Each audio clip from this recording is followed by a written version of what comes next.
mabuhay.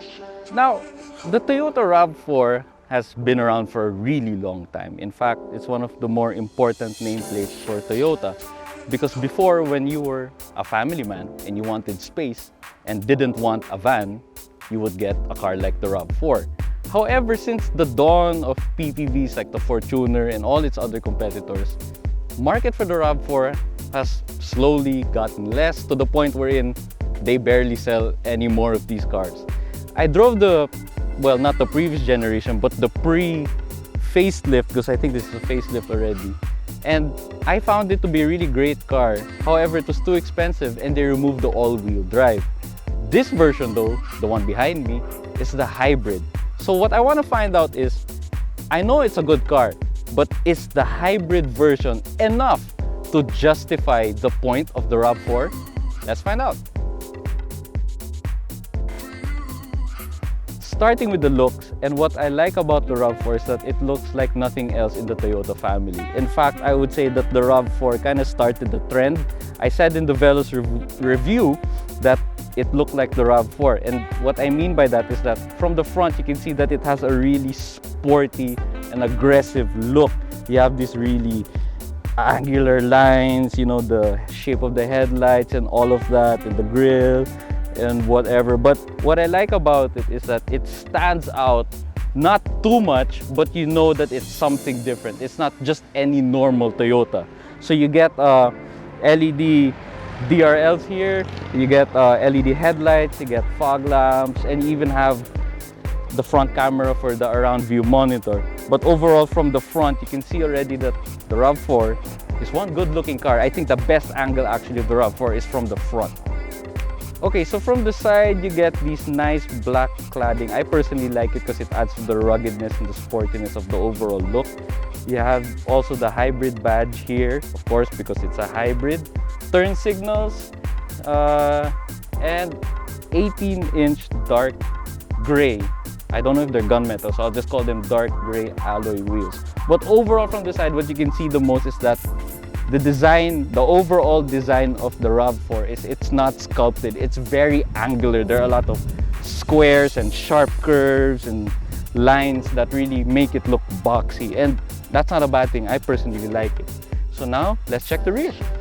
What's most apparent again is the very boxy design of the Rav4. But you also get a spoiler, a third brake light, more hybrid badging. And I kind of like that they made the 4 here on Rav4 dark. It's just a nice little touch.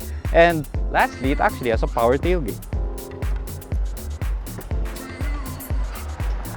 So before we talk about what the Rav4 hybrid is like to drive, of course we have to talk about what you get for it. So you'd expect that the car at this price range has a lot of features, and it does, finally, thank God. Because before they made it a hybrid, I would say that it didn't have much features, and even then it was so expensive already. But thankfully, this one has a lot of features. In fact, I'd like to point out that I was surprised when I got in it for the first time that it actually has memory seating functions already. So that's a nice touch, a more premium feel to it.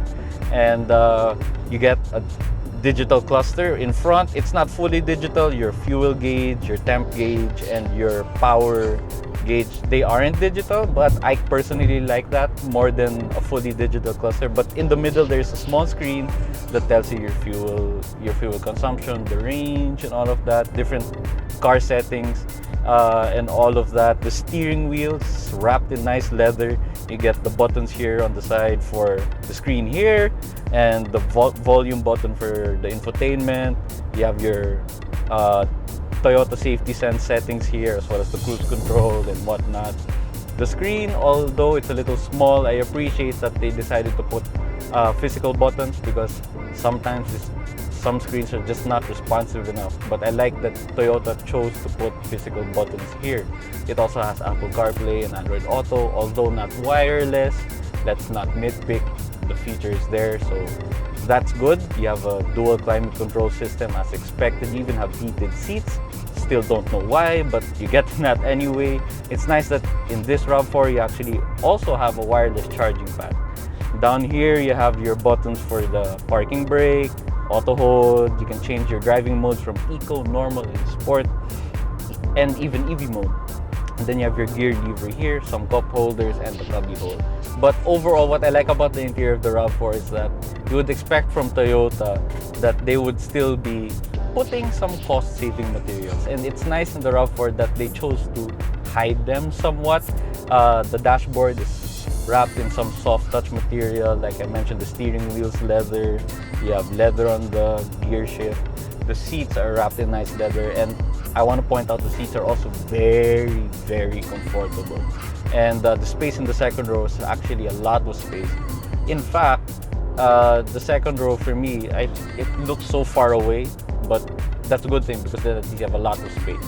And basically what I want to say is that for the price that you're paying, you won't feel shortchanged at all, thank God. You actually even get a big panoramic sunroof. But the one thing I'd like Toyota to improve, maybe for the next generation or maybe a facelifted version of this, is maybe a little more play when it comes to the color palette. Yes, it's nice and clean with black and chrome and piano black, but you know, you kind of already expect the RAV4 at this point to be a premium SUV alternative to the Camry. So you want more play, maybe a little beige here, a little off color there. I mean, it does actually, it does have some brown panels, but there's like 1, 2, 3 of those. So maybe they can put more just to make you feel more premium. But other than that, I have no complaints. It's perfectly fine. Anybody willing to spend the money for this car won't feel like they got shortchanged, like I said. So good job. But now I'd like to talk about what it's like to drive, which for me is the most important thing and the main highlight of why you would buy a RAV4. I had the privilege of driving the non-hybrid version a few years ago, and already I was very impressed by how it drove, because when you expect to buy something like the RAV4, you think that, oh, it's a big, tall SUV, it's gonna roll around corners, it's gonna feel enormous. But because of the Toyota new global architecture, which is the platform that they use, which means that it shares a lot of components with other cars. In fact, I know that this car shares the same platform with Lexus. So if it's good enough for Lexus, then that means pretty good. And I can say that with the fact, I really, really like driving the RAV4. It feels small for what it really is. Like right now, I don't know if you can tell in the camera, but from the outside it looks really big and tall, but from the inside you don't feel that at all. I'm not sitting too high off the road. My driving position is perfect. The size of the car from corner to corner, it doesn't feel like I have to look over just to go over corners and stuff like that. But that's normal for city driving. But for me, honestly, yes, it's a hybrid, but man, this thing handles really well for what it is. It honestly, I don't know if I'm gonna get a lot of flack for this, but it handles kind of like a sedan. Personally, that's my take on it. That's why I'm so impressed with the way that this car drives. It just feels so engaging to drive. The steering is fantastic. The ride is great for long driving. It's comfortable. But when you want to push it, it doesn't feel like it shows its size and its height too much. I'm not gonna say that it drives like a sports car, but it drives like a really well-sorted sedan, and that's what I like about it. So handling-wise, it's a great car. So now to talk about the power. So this is the hybrid. So the engine is a naturally aspirated 2.5-liter 4-cylinder gasoline unit. It churns out 178 or 184. I'm not sure, one of those things. It varies from brochure to brochure. But what I know is with the electric motor, it produces a combined output of around 218, sometimes 220 horsepower, again, depending on the brochure, which is more than enough to take care of a car like this. It's so easy to overtake cars. It's not hard to get up to speed. In fact, when you put it in sport mode, it really brings the car out. Like, it really comes alive, and you don't feel like, oh, it's a slow car, I'm compromising just because it's a hybrid. I don't get power, I don't get fun. You'd still get fun with this engine. I really enjoy driving this car, and that doesn't come at a sacrifice. That's the great thing, which leads us to the best part about it being a hybrid. Yes, it's a gasoline engine. We know gas prices are astronomical right now, but in the city, the past 3 days that I've driven it in heavy, very heavy traffic, I was getting around 16 to 17 kilometers per liter, which is amazing for a 2.5 liter. And now on the highway, it's showing me 23.2 kilometers per liter, which I'm sure could be higher if I was driving more economical or if I wasn't using the adaptive cruise control, which leads us to the next best thing about the Rav4, which is that, of course, this being a sort of premium model for Toyota, it has the complete suite of the Toyota Safety Sense safety features. So you get adaptive cruise control, like I mentioned, blind spot monitoring, pre-collision warning, lane keep assist, and all those things that you'd expect from semi-autonomous driving safety features. But what I like about the Safety Sense the most is that it's not intrusive. The lane keep is not aggressive, and unlike in other cars like the Ford unit, for example, is very aggressive. It tries to shove me back into the lane. This one just gradually moves the steering wheel without shocking you. And what I like about it also is that it's not intrusive in the sense wherein although there are times you should always keep your both hands on the steering wheel, there are times wherein you have to reach for something or whatever.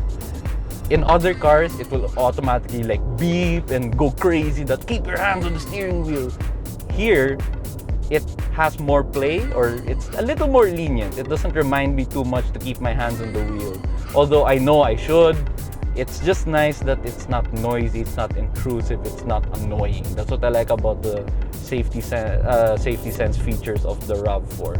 So yeah, honestly, like I mentioned, at this price range, really, it's sort of fighting already the Fortuner PPVs, the four-wheel drive PPVs and the diesel ones. Those have a market of their own, but for me, if you're a person who enjoys driving, if you're not into off-roading, or if you don't need 7 seats, if you're into driving, spirited driving, the Rav4 is a strong choice for you. If you like driving yourself, even if you're a person of a certain class, that's what the Rav4 appeals to. It appeals to the person who likes to drive. And that for me is the main highlight of this car. It's a great car to drive. The last thing I want to point out before I tell you how much the Rav4 hybrid is that you're actually not compromising for space if you get this over a PPV, because there's so much space here. In fact, just yesterday, I bought an aircon and I didn't have to fold the seats. I just had to put it in and it fit perfectly. Also, the great thing about the Rav4 hybrid is the packaging, because usually when you have a hybrid, they put the batteries in the back and it creates like a lump, or it takes up space, eats away from your trunk. But I can't find it. It's completely flat, and you still have your spare tire over here and the tools. So again, not much compromise. So now on to the price. Okay, so this is where it gets a little tricky, but I think it's actually worth it. The Rav4, this one in pearl white, is 2,622,000 pesos. If you go for the colors that aren't pearl white, you can go with the other colors. It's around 2.602 million, if I'm not mistaken. But the thing is, at that price range, it's more expensive than the top of the line Fortuner GRS. I think that's at 2.595. Not that much more expensive, but more expensive nonetheless. But which brings me to the perfect point, and I only realized this now, is that this is a hybrid.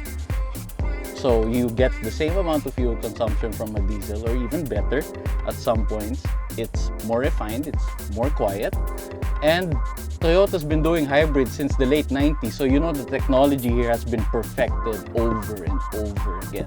Not to mention that hybrids now in the Philippines enjoy no coding. So technically, if you spend the 2.6 million pesos to get one of this, you don't need to buy an extra car anymore. So that saves you so much money if you think about it. That fact alone makes this car worth it. And I'd like to point out, like I said earlier, is the hybrid enough to make this car relevant? Yes, the RAV4 is more relevant than ever if you ask me. Because yeah, we all got pissed that they removed the all-wheel drive when this version came out. But now with the hybrid, and yeah, if you want an all-wheel drive, then go get the Fortune. If you don't want all-wheel drive but still want space and you like driving, you get the RAV4 hybrid. That's what this car is for. It's for people who enjoy a lifestyle, an active lifestyle, but want more refinement and a little bit more class. That's what the hybrid RAV4 is for. So if you ask me, this car is still worth it. If you like this video, please don't forget to subscribe to our YouTube channel below, and don't forget to follow us on Facebook, Instagram, Twitter, and TikTok. This has been Pablo of YugaAuto. Thank you for watching. Paalam!